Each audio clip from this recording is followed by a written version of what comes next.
24 years ago, our country suffered the deadliest terrorist attack in American history, with the events that unfolded on September 11th, 2001. As a remembrance of that terrible day, Nelson Elementary holds our annual Ribbons to Remember ceremony.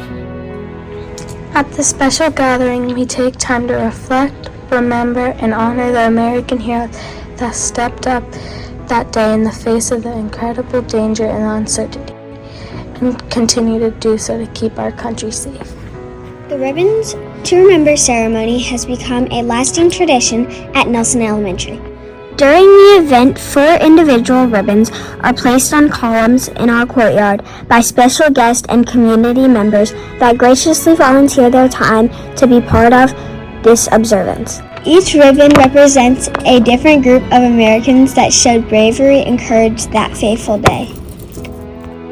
Today we are honored to remember the civilians, the first responders, and the military members who have served our countries and symbolize what it truly means to be an American.